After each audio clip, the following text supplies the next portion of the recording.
Hello दोस्तों, कैसे हैं। आज हम लोग अपने ग्रेविटेशन के चैप्टर को आगे बढ़ाने जा रहे हैं बाबू। हम लोग पिछले वीडियोज़ में क्या सीखे, उसमें हम लोग लॉ ऑफ ग्रेविटेशन सीखे। न्यूटन साहब जो हम लोग को दो ऑब्जेक्ट के बीच में जो फोर्स लग रहा था उसके बारे में हम लोग को बताए, उसके लॉज को बारे में सिखाए, हम लोग वो पढ़े। हम लोग ये पढ़े कि दो ऑब्जेक्ट के बीच में हम लोग फोर्स ऑफ अट्रैक्शन कैसे निकालते हैं, जिसको हम लोग ग्रेविटेशनल फोर्स बोल रहे हैं। जैसे हम लोग अर्थ और मून के बीच में निकालना सीखे, पिछले वीडियोज में हम लोग ये सब सीखे। उसके बाद हम लोग ये सीखे कि केपलर साहब अपना जो लॉ दिए, उनका तीनों लॉ क्या था, ठीक है। ये सीखे कि केपलर साहब का जो थर्ड लॉ था, इन्वर्स स्क्वायर रूल जिसको बोलते हैं, कैसे उसको यूज़ किए न्यूटन साहब। आज हम लोग ये सीखेंगे बाबू कि कोई भी ऑब्जेक्ट फ्री फॉल कैसे करता है। कोई भी ऑब्जेक्ट फ्री फॉल कैसे करता है, मतलब अगर कोई ये जैसे मान लेते हैं कि पृथ्वी है, कोई वस्तु यहाँ पर है, यहाँ से वो नीचे की ओर कैसे गिर रहा है। यानी कि फ्री फॉल का मतलब क्या हो गया, जब कोई ऑब्जेक्ट, जब कोई वस्तु पृथ्वी की तरफ, इसको अगर हम अर्थ है ये मान लेते हैं,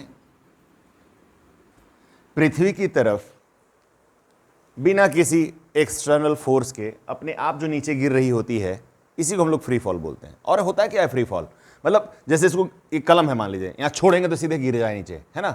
नीचे गिर रहा है, कैसे गिर रहा है, हम अगर नीचे कूदते हैं या किसी पहाड़ से कोई या किसी बिल्डिंग से कोई एक छोटा सा पत्थर या बड़ा पत्थर कोई भी आप छोड़िएगा तो सीधे नीचे जाएगा। इसमें आप कोई फोर्स लगा रहे हैं क्या, आप कोई एक्सटर्नल फोर्स लगा रहे हैं, नहीं, ये अपने आप गिर रहा है। तो कैसे गिर रहा है, तो पृथ्वी उसको अपनी ओर खींच रही है, अर्थ उसको अपनी ओर खींच रही है। तो यही आज हम निकालने की कोशिश करेंगे कि आखिर कोई भी ऑब्जेक्ट नीचे की ओर कैसे गिर रहा है।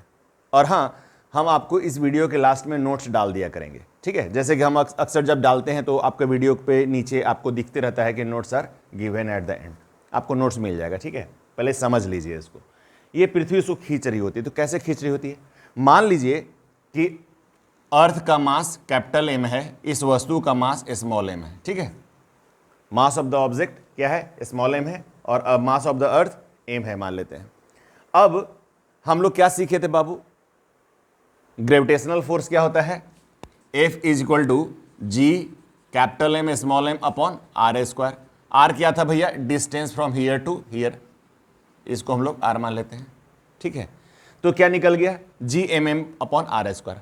हम एक चीज ये भी जानते हैं कि जब वस्तु किसी चीज को अपनी ओर खींच रही होती है, जैसे हमको नीचे की ओर खींच रही होती है, तो जैसे हम लोग फोर्स इक्वल टू क्या जानते थे, एम इंटू ए जानते हैं, मास इंटू एक्सेलरेशन। लेकिन जब यही एक्सेलरेशन टुवर्ड्स द ग्रेविटी चलती है तो इसको हम लोग क्या बोलते हैं, F equal to M into G बोलते हैं, यही बोलते थे ना बाबू। तो हम लोग यहां पर क्या ट्राई करना की कोशिश कर रहे हैं, क्या फाइंड आउट कर रहे हैं, जी का वैल्यू। आखिर पृथ्वी की तरफ कोई चीज गिर रही है, ये मोशन में है, मोशन में है मींस व्हाट, इसमें एक्सेलरेशन है तब ना ये मोशन में है, नीचे आ रहा है मतलब इसके अंदर में एक्सेलरेशन है, नीचे की ओर बढ़ रहा है। तो कितना एक्सेलरेशन है, यही को हम लोग जी बोलते हैं ना, एक्सेलरेशन ड्यू टू ग्रेविटी। इसके ग्रेविटी के कारण जो इस वस्तु में एक्सेलरेशन है उसी को हमने निकालने की कोशिश कर रहे हैं यहाँ पे। तो अब ये देखिएगा कि इस वस्तु पे फोर्स, ये जो अर्थ है इतना फोर्स लगा रही है, और ग्रेविटेशनल फोर्स क्या बोलता है भैया, इतना लगा रही है। अगर इस दोनों को अगर हम बराबर करने की कोशिश करें तो क्या हो जाएगा, अगर M G is equal to G M M upon R square आ रहा है, तो ये वस्तु का मास यहां पर है, वस्तु का मास यहां पर है, अगर दोनों को हम इक्वेट किए हैं तो क्या आ जाएगा, जी इज इक्वल टू क्या आ जाएगा बाबू, G M upon R square. ये बहुत बड़ा हम लोग के लिए फॉर्मूला है, बहुत सारा कैलकुलेशंस करेंगे तो हम लोग इसका यूज करेंगे। आखिर ये एक्सेलरेशन ड्यू टू ग्रेविटी जो है, G capital M upon R, capital M क्या है, मास ऑफ द अर्थ, जी क्या है, ग्रेविटेशनल कांस्टेंट, आर क्या है, distance between object and earth, यही है बाबू। अब यहां पर एक चीज देखिए, जब किसी वस्तु को गिरा रहे हैं तो ये जो जी है, इसका जो जी है यानी कि एक्सेलरेशन ड्यू टू ग्रेविटी, यानी कि ये एक्सेलरेशन जो अर्थ का है ये किस पे डिपेंड कर रहा है, जब वस्तु गिर रही होती है तो इस वस्तु में जो एक्सेलरेशन है, जो पृथ्वी जो इसको अपनी ओर खींच रही होती है, ये जो जी है ये वस्तु के मास पे डिपेंड नहीं कर रहा, वस्तु के मास पे डिपेंड नहीं कर रहा है, ये किसके मास पे डिपेंड कर रहा है? इस अर्थ के मास पे डिपेंड कर रहा है। मतलब इसका मास जितना ज्यादा होगा जी उतना ज्यादा होगा, इसका मास जितना कम होगा जी उतना कम होगा। यानी कि यहां पर mass of the object is irrelevant to us. Irrelevant means what? Whether it is 1 kg object और 100 kg ऑब्जेक्ट और even a feather, it doesn't affect anything, कुछ भी अफेक्ट नहीं करेगा। क्यों? इसके मास पे तो डिपेंड ही नहीं कर रहा। यहां कैपिटल एम है, मास ऑफ द अर्थ है बाबू। इसलिए आपको पता होगा कि गैलीलियो साहब एक्सपेरिमेंट किए थे कि दो वस्तु को किसी पीसा की मीनार से गिरा के चेक किए थे, देखे कि दोनों ऑब्जेक्ट सेम टाइम पे जमीन पे गिर रहा है। मतलब क्या होगा? मास चाहे इतना बड़ा लीजिए चाहे मास इतना बड़ा लीजिए, एक कलम का कैप लीजिए या फिर एक 5 किलो का वेट ले लीजिए, दोनों गिराइएगा, दोनों एक साथ नीचे गिरेगा। आप बोलिएगा सर एक फेदर को गिराएंगे और एक कोई 5 किलो का अगर हम या 1 किलो का कोई हम वेट ले लेंगे उसको गिराएंगे, तो आप बोलेंगे सर फेदर तो हवा में ही फ्लोट करते रह जाता है और जो वेट है वो नीचे आ जाता है। बाबू उसका रीजन ये है कि फेदर जब गिरता है नीचे तो उसमें एयर रेसिस्टेंस मैक्सिमम होता है, बहुत ज़्यादा हो जाता है, और बहुत ज़्यादा होने के कारण क्या हो जाता है कि वो आराम से धीरे धीरे गिरता है। इस चीज़ को रॉबर्ट बॉयल साहब एक्सपेरिमेंट किए थे, एक वैक्यूम में लिए, वैक्यूम में दोनों को गिरा के चेक किए तो क्या देखे भैया कि दोनों एक साथ नीचे आ रहा है, दोनों एक साथ नीचे आ रहा है, कोई भी आगे पीछे नहीं गिरा। क्योंकि हम लोग हवा में लेते हैं तो यहां पर एयर रेसिस्टेंस बहुत ज़्यादा है किसी ऑब्जेक्ट के लिए और किसी ऑब्जेक्ट के लिए कम है, ठीक है। तो इस कारण से क्या होता है, वस्तु को गिरना आगे पीछे आपको दिख सकता है। But if you do all these experiment in vacuum, definitely you will find, कोई भी ऑब्जेक्ट लीजिए, किसी भी मास का लीजिए, you will find both will fall on at the same time, दोनों सेम टाइम पे जमीन पे आएगा। तो this was very very important formula for us, और एक्सपेरिमेंट रहा उस जमाने में और आज भी हम लोग इसका जबरदस्त यूज करते हैं। ये था बाबू फ्री फॉल का, हम लोग extended due to gravity find out करते हैं। अगर आप चाहें तो पृथ्वी पर अगर निकालना चाहें कि जी हमारा कितना है, तो आपको करना कुछ नहीं है। जी का वैल्यू आपको पता है, मास ऑफ द अर्थ आपको पता है, और रेडियस ऑफ द अर्थ आपको पता है। तो you will find the value of G कितना आ जाएगा, 9.8 मीटर पर सेकेंड स्क्वायर आ जाएगा। आप फाइंड आउट करेंगे तो निकल जाएगा। जी का वैल्यू कितना ले लीजिएगा, जी का value 6.7 into 10⁻11 newton metre square पर के जी स्क्वायर हो जाएगा। यहाँ पर आप ले लेंगे मास ऑफ द अर्थ कितना होता है भाई, कितना होता है मास ऑफ द अर्थ, शायद हम कंफर्म नहीं है, फिर भी 10⁻24 kg कुछ ऐसा ही होता है, इसी में थोड़ा बहुत आगे पीछे हो सकता है। रेडियस ऑफ द अर्थ कितना होता है भैया, ये शायद 6400 किलोमीटर होता है रेडियस ऑफ द अर्थ। अगर इसका पूरा का वैल्यू आप पुट कर देंगे तो यू विल फाइंड जी का वैल्यू होगा 9.8 मीटर पर सेकेंड स्क्वायर। ये क्या हो गया, पृथ्वी उसको अपनी ओर किसी भी चीज़ को इस एक्सेलरेशन से खींच रही होती है।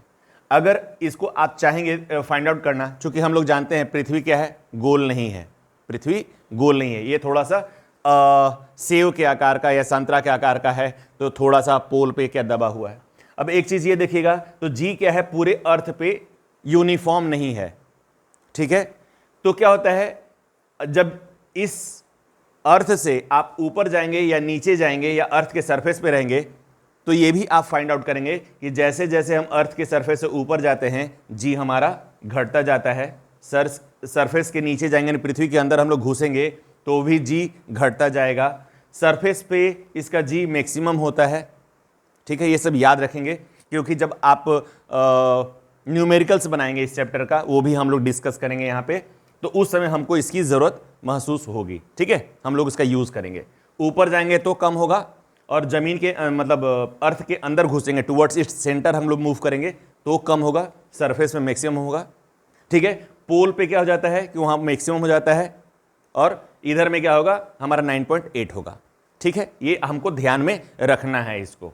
अब यही जी का वैल्यू आप बोलेंगे कि सर मास पे मून पे कितना होगा। सर मून पे आप क्या करेंगे, मून पे भी इसका वैल्यू आप निकाल सकते हैं, बस करना कुछ नहीं है, जी तो वही रहेगा, एम यहां पर मास ऑफ द मून आप ले लेंगे। क्या ले लेंगे, मास ऑफ द मून। अगर जी का वैल्यू अगर मून पे निकालेंगे, यहां हम मून लिख देते हैं, यहां पर क्या है अर्थ लिख लेते हैं, तो जी का अर्थ वैल्यू इतना आएगा। अगर मून पे निकालेंगे तो क्या होगा, सेम वही मास ऑफ द मून लेना पड़ेगा। क्या लेना पड़ेगा? और रेडियस ऑफ द मून लेना पड़ेगा।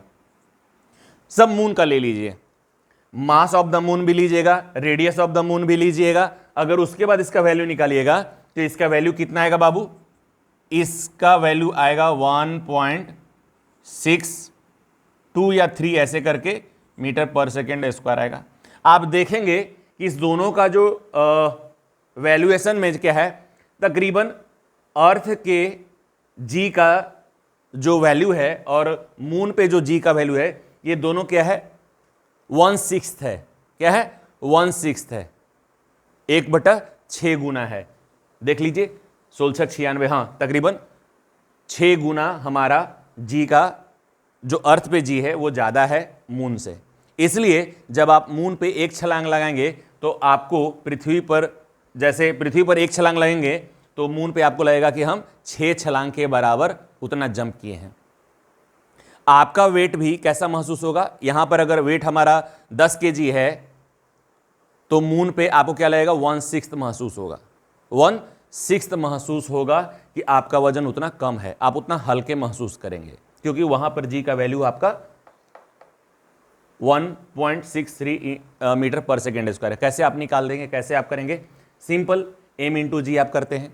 m इंटू जी करेंगे ना जी, वेट निकालेंगे ना अपना। वेट क्या होता है हमारा? m इंटू जी होता है।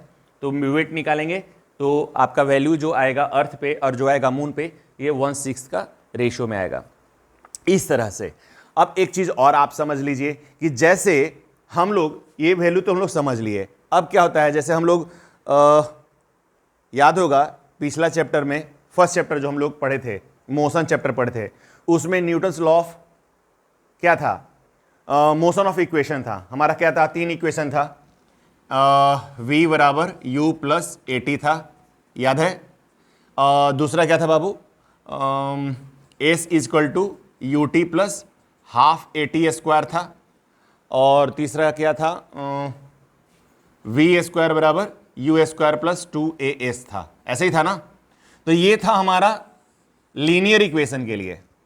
क्या था? लीनियर। अगर कोई वस्तु एक लीनियर इक्वेशन, लीनियर मूव कर रही है, मतलब एक सड़क पे मूव कर रही होती है, तो हम लोग ये इक्वेशन का यूज करते हैं कोई भी प्रॉब्लम को सॉल्व करने के लिए। लेकिन जब कोई वस्तु एक्सेलेरेशन ड्यू टू ग्रेविटी, यानी कि ऊपर से नीचे गिरी है, टुवर्ड्स अर्थ नीचे आ रही होती है, तो वहां पर हम लोग ये जो था यहां पर लीनियर एक्सेलेरेशन है। लेकिन हम लोग यहां पर क्या लेंगे? क्या लेंगे बाबू? एक्सेलेरेशन ड्यू टू ग्रेविटी लेंगे, यानी ऊपर से नीचे लेंगे। तो यहां पर हम लोग सेम इसी इक्वेशन को कैसे यूज करेंगे? यहां पर v बराबर u प्लस GT ले लेंगे। यहां पर s के जगह पर, s क्या होता है? लीनियर डिस्टेंस होता है। हम लोग जब जमीन से ऊपर या नीचे आएंगे तो क्या होगा? यहां पर हाइट हम लोग कंसीडर करते हैं। ठीक है बाबू, हम लोग यहां पर क्या कंसीडर करेंगे? हाइट कंसीडर करेंगे। तो यहां पर हम लोग h लेते हैं, h बराबर UT plus half GT square लेंगे। ठीक है, अब यहां पर v स्क्वायर हो जाएगा, फाइनल वेलोसिटी है, इनिशियल वेलोसिटी है, प्लस 2gh हो जाएगा। ठीक है, अब एक चीज समझिए, यहां पर g का वैल्यू हम लोग कैसे लेंगे? यहां पर तो लीनियर इक्वेशन होता है, लीनियर मूवमेंट होता है, लीनियर मोशन है, तो हम लोग सबको यूनिफॉर्म जैसे फॉर्मूला में लिखा है वैसे लेते हैं। लेकिन हम लोग यहां पर प्रॉब्लम सॉल्व करते क्या समय क्या करते हैं बाबू? ये जो g का वैल्यू है इसको थोड़ा सा संभल के लेते हैं। मतलब जब कोई वस्तु ऊपर से नीचे आ रही होती है, जब कोई वस्तु ऊपर से नीचे आएगी, मतलब ऐसे आएगी, तो इस समय g का वैल्यू जो होगा प्लस होगा, यानी कि हम लोग g क्या हो जाएगा? पॉजिटिव होगा। If it comes from up towards the earth, क्या होगा? मोशन टुवर्ड्स अर्थ होगा, तब g क्या होगा? पॉजिटिव होगा।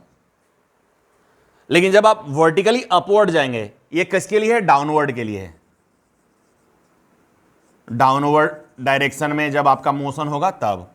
लेकिन जब आपका अपवर्ड मोशन होगा, जब कोई पत्थर को आप ऊपर फेंकेंगे, कोई पत्थर को आप ऊपर फेंकेंगे, जब इसको आप ऊपर की ओर उछालेंगे तब। जब ऊपर की ओर उछालेंगे मतलब जब अपवर्ड मोशन होगा, तो यहां पर g का वैल्यू क्या हो जाएगा? निगेटिव हो जाएगा। क्यों? आप अगेंस्ट द जी जा रहे हैं, अगेंस्ट द जी जा रहे हैं, मतलब पृथ्वी से ऊपर करेंगे तो क्या होगा? ग्रेविटेशनल एक्सेलरेशन जो ड्यू टू ग्रेविटी है ये उल्टे डायरेक्शन में चलेगा। तो एक सर्टेन समय आएगा जिस समय आपका क्या होगा? वो जीरो हो जाएगा, मोशन फाइनल वेलोसिटी क्या हो जाएगी, जीरो हो जाएगी। उसके बाद फिर आप नीचे आना शुरू कर देंगे, because you are going against the gravity. तो यहां पर क्या हो जाएगा, जी निगेटिव हो जाएगा, ठीक है। उस कारण से जी का वैल्यू कहीं पर आप निगेटिव लेंगे और कहीं पे पॉजिटिव लेंगे। जब ऊपर की ओर जा रहे होंगे तो उस समय आप जी निगेटिव लेंगे, जब आप नीचे की ओर आ रहे होंगे तो जी का वैल्यू आप पॉजिटिव लेंगे, ठीक है। हम लोग इस तरह से सारा न्यूमेरिकल सॉल्व करेंगे बाबू, ठीक है। तो हम लोग क्या क्या चीज अभी सीखे, एक चीज सीखे कि जो वस्तु जब किसी बिना किसी एक्सटर्नल फोर्स के आराम से जब ऊपर से नीचे आती है, इसको हम लोग फ्री फॉल बोलते हैं। क्यों? क्योंकि पृथ्वी उसको अपनी ओर खींच रही होती है। फिर हम लोग जी का वैल्यू निकालना सीखे। जी का वैल्यू क्या निकाले, G M upon R square. और जी का वैल्यू क्या होता है बाबू, ये वस्तु के मास पे डिपेंड नहीं करता। जिस बॉडी का हम लोग जी निकालते हैं उसके मास पे डिपेंड करता है। मतलब अगर अर्थ का हम लोग निकाल रहे हैं जी, तो ये अर्थ के मास पे डिपेंड करेगा। अगर सन का निकालेंगे तो सन के मास पे डिपेंड करेगा। अगर मून पे निकालेंगे तो मून के मास पे डिपेंड करेगा। क्लियर है? ये किसी ऑब्जेक्ट के मास पे डिपेंड नहीं करता। इसलिए कोई भी वस्तु को अगर हम ऊपर से नीचे गिराते हैं, चाहे वो फेदर हो, चाहे वो स्टोन हो, चाहे वो कोई वेट हो, तो वो दोनों सब साथ में गिरेंगे। कब?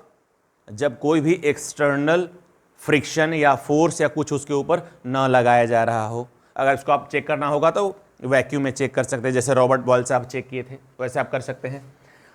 हमारा अर्थ पे जी और मून पे जी का वैल्यू जो होता है तकरीबन 1/6 गुना होता है, ठीक है। इसको आप निकाल सकते हैं, जैसे इस वैल्यू को पुट करेंगे तो आपको वैल्यू आ जाएगा। उसके बाद हम लोग क्या देखें, हम लोग इक्वेशन ऑफ मोशन देखें।